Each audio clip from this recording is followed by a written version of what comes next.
আমি পাওয়ার কথা, আমি ভোট দেওয়ার অধিকার, গণতান্ত্রিক অধিকার, সেই অধিকার হরণ করছে, সেই সরকারকে আমি ধিক্কার জানাই। এরকম সরকার আর বাংলাদেশে যেন কখনো না আসে। এরকম সরকার আসুক যে সরকার সবসময় মানুষের দিকে, মানুষের নজর রাখবে, মানুষের গণতান্ত্রিক অধিকার কথা বলতে পারবে, মানুষের আত্মমর্যাদা বোধ নিয়ে মানুষ চলাফেরা করবে। এরকম একটা সরকার আমরা চাই আগামী দিনে, যেন এরকম একটা সরকার প্রতিষ্ঠিত হোক। বিপ্লব পরবর্তী যে বাংলাদেশ আমরা পেয়েছি, সেখানে এবারই জনগণ তাদের অধিকার প্রয়োগের সুযোগ পাচ্ছে দীর্ঘ 17 বছর পর। কেমন লাগছে?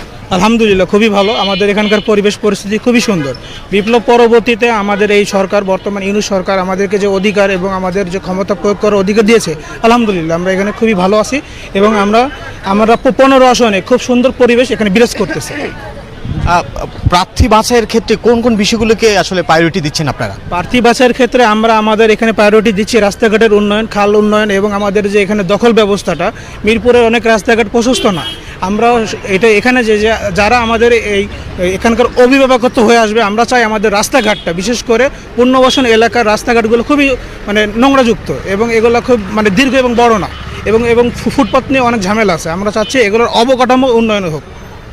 স্বর্ণা, আপনি শুনছিলেন আসলে ভোটারদের মাঝে নিঃসন্দেহে আসলে একটি উৎসব কাজ করছে, পাশাপাশি দীর্ঘ বঞ্চনার যে সময়গুলো পার করেছেন সেটি থেকে দুঃখ ভুলে নতুন করে যে ভোটাধিকার প্রয়োগের যে স্বাধীনতা, সেটি তারা 12ই ফেব্রুয়ারি ভোগ করবেন, এমন প্রত্যাশার কথাই তারা বারবার বলছেন। সকল